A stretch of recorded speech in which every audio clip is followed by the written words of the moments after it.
میری نظر میں ہماری فیملی ایک آئیڈیل فیملی تھی جس میں سب ایک دوسرے کی عزت کیا کرتے تھے۔ اماں نے پریشان ہونا شروع کر دی اور اپنا بی پی ہائی کر لیا۔ بھائی نے کہا کہ اماں ابھی تو صرف باہر جانے کی بات کی ہے اور اب بیمار پڑ گئی ہیں، کل کو جب چلا جاؤں گا پھر کیا کریں گے؟ اماں رونے لگی ہیں۔ بھائی نے اماں کو گلے سے لگا لیا اور کہا کہ اماں بس کریں نا، میں کیا تھوڑی ہوں، یہی ہوں آپ کے پاس، اگر آپ ایسا کریں گے تو بجائے میں کیا کروں گا، بس اب خود کو سنبھالے ورنہ میں بھی رہوں گا۔ اماں بھائی کی بات سن کر ہنسنے لگی۔ ماں تو پھر ماں ہوتی ہے، اولاد چھوٹی ہو یا بڑی، ماں ہمیشہ اسے اپنی آنکھوں کے سامنے رکھنا چاہتی ہے، ہر دکھ ہر تکلیف سے بچا کر۔ کچھ دنوں سے ابا کی پھپھو زاد بہن اپنی بیٹی کے ساتھ ہمارے گھر آئی ہوئی تھی۔ پہلے 2 دن تو انہوں نے کوئی بات نہیں کی، انہیں اپنے آنے کا مقصد بتایا تھا، لیکن پھر ایک دن ابا سے کہنے لگیں کہ ہمارے گھریلو حالات کچھ اچھے نہیں، مجھے کچھ پیسوں کی ضرورت ہے۔ اس سے پہلے ابا کچھ کہتے ابا نے کہا کہ آپا برا نہ مانیے گا، لیکن اصل بات یہ ہے کہ مہنگائی اتنی ہو گئی ہے کہ رمشا کے ابا کی تنخواہ سے گھر کا خرچ بھی پورا نہیں ہو رہا۔ ہم نے اپنے بیٹے کی فیس کے لیے رقم بڑے بھائی صاحب سے لی ہے، ہماری تو زمین ہی ان کے پاس ہے، لیکن پھر بھی کبھی نہیں حساب کتاب کیا، اگر پیسے ہوتے تو آپ کی مدد ضرور کرتے، آپ بھی بڑے بھائی صاحب سے بات کر کے دیکھیں۔ ابا کی پھپھو زاد بہن نے ابا کی طرف دیکھا اور کہا کہ جب آپ کے حالات اتنے ہی برے ہیں تو آپ اپنے بیٹے کو باہر کیسے بھیج رہے ہیں، اس کے لیے پیسے کہاں سے آئے؟ ابا نے کہا کہ ابھی تو صرف بات کی ہے، رقم کا انتظام ہوگا تو دیکھیں گے۔ مجھے ابا کی پھپھو زاد بہن کا اس طرح طنز کرنا بہت برا لگا اور ان کی بیٹی بار بار میرے بھائی کی طرف دیکھ رہی تھی۔ بھائی نظر جھکائے ابا کی بات سن رہے تھے۔ مجھ سے اس لڑکی کا اس طرح میرے بھائی کی طرف دیکھنا برداشت نہیں ہوا اور میں نے اس لڑکی کے کندھے پر ہاتھ رکھا، اس نے چونک کر مجھے دیکھا اور وہ شرمندہ سی ہو کر اپنی ماں سے کہنے لگی اماں آپ چلیں یہاں، اور کیا بے عزتی کروانی ہے اپنی؟ ابا نے کہا کہ بیٹی اس میں بے عزتی کرنے والی کون سی بات ہے، جھوٹی امید دینے سے تو بہتر ہے کہ دوسروں کو اپنے حالات صحیح بتا دیے جائیں۔ ابا کی پھپھو صاحب بہن نے کہا کہ اسے چھوڑیں، یہ تو بچی ہے، اور میں جو اتنی دیر سے ان ماں بیٹی کو گھور رہی تھی، مجھے ابا کی پھپھو صاحب بہن کا اپنی جوان بیٹی کو بچی کہنے پر ہنسی آ گئی۔ اماں نے مجھے گھورا اور کہا کہ بری بات، اس طرح نہیں کرتے۔ پھر ابا کی پھپھو صاحب بہن نے اپنا رویہ کچھ میٹھا کرتے ہوئے ابا اور اماں کی طرف دیکھتے ہوئے کہا کہ میں ایک اور ضروری بات کرنا چاہ رہی تھی، اب تو آئی ہوں، سوچا ابھی بات ہو جائے تو بہتر ہے، ورنہ آپ جانتے ہیں گھروں سے نکلنا مشکل ہو گیا ہے، وقت ہی نہیں ملتا۔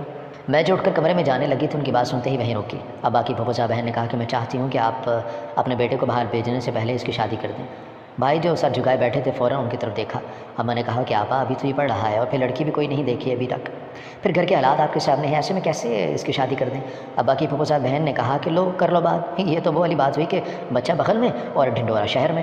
اماں نے کہا کہ ہم آپ کی بات سمجھے نہیں، کھل کر بات کریں، کیا کہنا چاہ رہی ہیں آپ؟ انہوں نے کہا کہ میری بیٹی ہے نا اور یہ آپ کی دیکھی بھالی بھی ہے، پھر آپ کو باہر لڑکی ڈھونڈنے کی کیا ضرورت ہے، اور میں تو اس لیے کہہ رہی ہوں کیونکہ یہ میرے بھائی کا گھر ہے۔ اماں ابا ایک دوسرے کی طرف دیکھنے لگے۔ پھر ابا نے کہا کہ بہن آپ کی بیٹی ہماری بیٹی ہے، لیکن ہم نے ابھی اس بارے میں کچھ سوچا نہیں ہے۔ ابا کی پھپھو زاد بہن نے کہا تو سیدھا سیدھا کہیں نا کہ ہم سے رشتہ داری نہیں کرنی ہے۔ ابا نے کہا کہ بہن آپ بات کو غلط رنگ دے رہی ہیں، ہم نے ایسا کچھ نہیں کہا، لیکن وہ اپنی اصلیت پر اتر آئی تھی، کہنے لگیں کہ پہلے پیسوں سے انکار کر دیا، پھر رشتے کا یہی مطلب ہوا کہ ہم یہاں آئے کیوں ہیں، اور پھر وہ بولتے ہوئے اٹھ کر جانے لگی۔ اماں نے روک لیا اور کہا کہ بیٹھ جائیں، بیٹھ کر بات کرتے ہیں، اس طرح جھگڑا مسئلے کا حل نہیں ہوا کرتا۔ پھر وہ کچھ بھی سننے کے لیے تیار نہیں تھی اور اسی طرح بولتے ہوئے باہر نکل گئی۔ کتنی عجیب بات ہے نا، انسان اپنے مطلب کے لیے کیسے اپنے لب و لہجے کو بدل دیا کرتا ہے، اگر اس کا مطلب پورا ہو جائے تو ٹھیک، ورنہ کھڑے کھڑے تعلق ختم کر دیتا ہے۔ ابا پریشان تھے، جو پیسے تایا نے ادھار دیے تھے وہ واپس مانگ رہے تھے، لیکن ابا کے پاس ابھی پیسے نہیں تھے۔ ابا نے تایا سے کہا کہ کچھ دنوں کی مہلت لے لیں، جیسے ہی کچھ بنتا ہے میں فوراً آپ کا رقم دے دوں گا، لیکن بھائی صاحب میں نے سوچا ہے کہ اپنی زمین بیچ دوں، ویسے بھی زمین سے کیا مل رہا ہے۔ یہ بات سنتے ہی تایا کی آواز بدل کر کہنے لگے تو سیدھے کہو نا کہ میں نے تمہیں دیا کچھ نہیں، دے دو جس کو دینی ہے زمین، ہم تمہاری زمین کی وجہ سے مر تو نہیں جائیں گے، بس میرے پیسے لوٹاؤ۔ اور تایا نے کہا کہ دیکھ لو تم نے مجھ سے وعدہ کیا تھا اور اب خود ہی مکر رہے ہو۔ ابا نے کہا کہ میں کب اپنے وعدے سے پھرا ہوں، میں تو صرف اتنا کہہ رہا ہوں کہ ابھی نہیں ہے پیسے، میں کوشش کر رہا ہوں، جیسے ہی بندوبست ہوتا ہے میں رقم لوٹا دوں گا۔ لیکن تایا نے یہ کہہ کر کال کاٹ دی، چلو دیکھ لیتے ہیں کہ کب دیتے ہو رقم۔ ابا تایا کے رویے کی وجہ سے بہت پریشان تھے۔ ابا نے کہا کہ مجھے تو تھا کہ بھائی صاحب برا نہیں مانیں گے بلکہ مجھے مہلت دیں گے اور زمین بیچنے میں میری مدد کریں گے، میں نے آج تک ان سے 1 روپے کا حساب نہیں لیا، جیسے کہتے رہے میں مانتا رہا، اپنی زمین ہونے کے باوجود ہم اناج خود خرید رہے، کبھی وہاں جا کر ان سے کوئی بات نہیں پوچھی، مجھ سے خرچے کی رقم لیتے رہے لیکن میں نے کبھی انکار نہیں کیا، ہمیشہ ان کی عزت کی، لیکن انہوں نے آج مجھ سے ایسے بات کی جیسے کسی غیر سے بات کر رہے ہیں۔ بھائی نے ابا سے کہا کہ آپ پریشان مت ہو، تایا شروع ہی سے ایسے ہیں، بس آپ نے سمجھنے میں دیر کر دی، جب تک ان کا مطلب پورا ہوتا رہے گا وہ تب تک آپ کے ساتھ اچھے رہیں گے، اور جیسے ہی ان کا مطلب نکلے گا وہ آپ کو بدلے ہوئے نظر آئیں گے۔ پھر بھائی نے ابا سے کہا کہ میں اسی لیے بیرون ملک جا کر کمانا چاہتا ہوں تاکہ آپ کو کسی کے آگے ہاتھ نہ پھیلانا پڑے، لوگوں کے طنز نہ سہنا پڑے۔ پھر ابا اور اماں مان گئے اور بھائی کو باہر بھیجنے کے لیے تیاری کرنے لگے۔ ابا نے گاؤں جا کر 2 ایکڑ زمین بیچ دی۔ تایا نے ابا سے بات کرنا بھی گوارا نہیں کی، ابا کو دیکھتے ہی تایا نے راستہ بدل لیا اور اس دن سے تایا نے ابا سے ملنا جلنا بات کرنا ختم کر دیا۔ یہ ہیں آج کے رشتے جو اپنے فائدے کے لیے اپنوں سے تعلق رکھتے ہیں اور پھر ختم بھی کر دیتے ہیں۔ بھائی کی سیٹ کنفرم ہو گئی تھی، میں بھی اداس سے، میرا بھائی میرا بہت اچھا دوست بھی تھا، کبھی مجھے اداس نہیں ہونے دیا کرتا تھا، گھر میں رونق سی رہتی تھی بھائی کے دم سے، لیکن یہ مجبوریاں بھی ہمیں اپنوں سے کتنا دور کر دیتی ہیں، پتہ نہیں بھائی کیسے دل مضبوط کر کے گھر سے ہم سے دور رہے۔ ایک مرد چاہے باپ ہو، بھائی ہو یا پھر شوہر، گھر کے باہر کے اخراجات کیسے پورے ہوتے ہیں یہ سب وہی جانتے ہیں۔ بھائی کے بیرون ملک جانے کا انتظام ہو گیا تھا، میں اور اماں گھر پر ہی رہیں کیونکہ میں بھائی کو اکیلے جاتے نہیں دیکھ سکتی تھی، اور ابا بھائی کو چھوڑنے ایئرپورٹ چلے گئے۔ بہت مشکل تھا بھائی کو باہر جاتے دیکھنا۔ بہت دن تک گھر میں اداسی رہی، سب چپ چپ سے تھے۔ پھر بھائی نے وہاں پہنچ کر رابطہ کیا تو ہمارے دل کو تسلی ہوئی، اور اس دن مجھے شدت سے احساس ہوا کہ مرد کسی بھی صورت میں ہو آپ کے لیے ایک مضبوط ڈھال ہوتا ہے۔ بھائی ہو، باپ ہو یا شوہر، وہ اپنی ساری پریشانی اپنے مضبوط کندھوں پر لاد کر ہمیں ہلکا پھلکا چھوڑ دیتے ہیں۔ ہمارے گھر میں ڈاکو گھس آئے تو میں نے ڈر کے مارے مجھے چھت سے پڑوسیوں کے گھر بھیج دیا، لیکن میری جان نکل گئی جب دیکھا کہ ان کے گھر کوئی نہیں ہے۔ میں ڈرتے ڈرتے اندر کمرے میں گئی تو دوسرے کمرے سے کسی کے ہنسنے کی آواز آئی۔ میں چونک گئی کیونکہ یہاں تو صرف ایک بڑھیا رہا کرتی تھی۔ میں نے چپکے سے اس کمرے میں جھانکا تو روح لرز گئی کہ وہاں اس بڑھیا کے پاس 3 خواجہ سراہ بہت سارے مال جمع کیے بیٹھے تھے۔ میں نے ان کے جانے کا انتظار کرنے لگی تاکہ وہ جائیں تو اس بڑھیا سے پوچھوں کہ یہ کیا معاملہ ہے، پھر وہ دوبارہ آنے کا کہہ کر بڑھیا سے مل کر چلے گئے۔ میں جیسے ہی بڑھیا کے کمرے میں داخل ہوئی وہ مجھے دیکھ کر حیران ہو گئی اور مجھے کہا کہ لڑکی اس وقت یہاں کیا کر رہی ہو؟ میں نے کہا کہ بی اماں پہلے آپ بتائیں، آپ تو کہتی تھیں کہ آپ کا کوئی بھی نہیں ہے، آپ تنہا ہیں، پھر یہ لوگ آپ سے اس وقت ملنے کیوں آئے تھے اور یہ لوگ کون ہیں؟ بڑی اماں نے ایک لمبی سانس لی اور کہا کہ بس ہم انسان اپنی اکڑ اور غرور میں اتنا آگے نکل جاتے ہیں کہ یہ بھی بھول جاتے ہیں کہ اوپر بھی ایک ذات اللہ تعالیٰ کی ہے جو سب دیکھ رہا ہے۔ کہیں نہ کہیں کبھی نہ کبھی وہ ہمارے کیے کی سزا ہمیں جلد یا دیر ضرور دیا کرتا ہے، اور خاص کر جب انسان انا میں آ کر دوسروں کو خود سے کمتر سمجھے۔ جب اللہ تعالیٰ نے سب کو برابری کا حق دیا ہے پھر ہم کون ہوتے ہیں جو کسی کو خود سے کمتر سمجھے؟ اتنا کہنے کے بعد بڑی اماں پریشان سے کسی سوچ میں گم ہو گئی۔ میں نے کہا کہ بی اماں کیا ہوا، مجھے بتائیں۔ وہ کہنے لگیں کہ میں خود کو بہت خوبصورت اور اعلیٰ سمجھا کرتی تھی، جب سے جوان ہوئی تھی کسی کو خاطر میں نہیں لایا کرتی تھی۔ میرے گھر والے مجھے بہت سمجھاتے لیکن میں کچھ سمجھنا ہی نہیں چاہتی تھی۔ پھر جب میری شادی ہوئی اور سسرال جب 1.5 سال بعد میری گود بھرائی کا وقت آیا میں بہت خوش تھی۔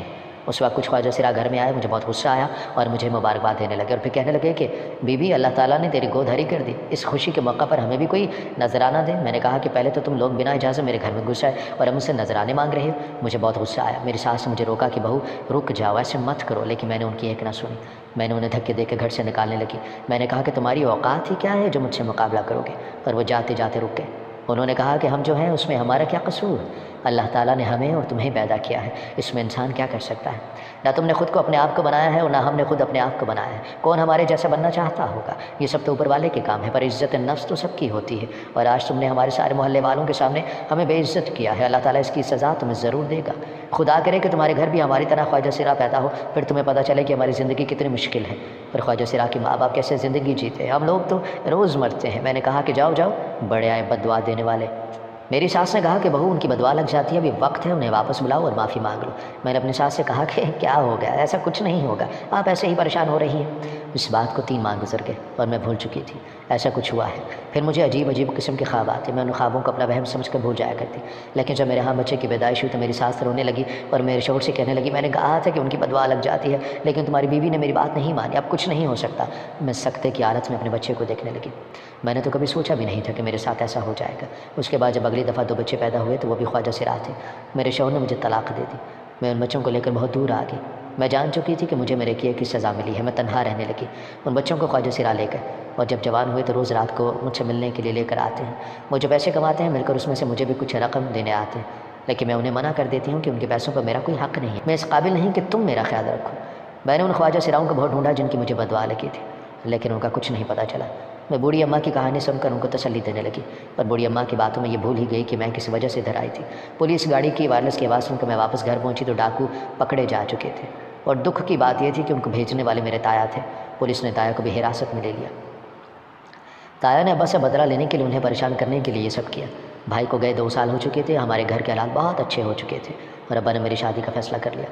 میں نے کہا کہ جب تک بھائی نہیں آ جاتا میں شادی نہیں کروں گی، اور وہ دن میرے لیے بہت خوشی کا تھا جب پورے 3 سال بعد میرا بھائی ہمارے درمیان موجود تھا، اور میری شادی پر وہ بوڑھی اماں بھی آئی تھی۔ میں بہت پیار سے ان سے ملی۔ بوڑھی اماں نے کہا کہ دیکھو بیٹی، کبھی خود کو دوسروں سے اعلیٰ مت سمجھنا، کوئی بھی انسان ہو سب کی عزت یہ سمجھ کر کرنا کہ وہ جیسے بھی ہیں اللہ تعالیٰ نے پیدا کیا ہے۔ بوڑھی اماں نے کہا کہ پھل ان کو لگتے ہیں جو جھک جایا کرتے ہیں، اور جو میری طرح اکڑتے ہیں ان کی حالت ایسی ہوتی ہے جیسی آج میری ہے۔ بوڑھی اماں مجھے مل کر چلی گئی۔ بوڑھی اماں نے سچ ہی کہا تھا کہ جب سب کو بنانے والا صرف اللہ ہے تو پھر انسان کا خود پر غرور کیسا؟ ہر انسان کی عزت نفس ہوتی ہے، اور ہمیں اس بات کا خیال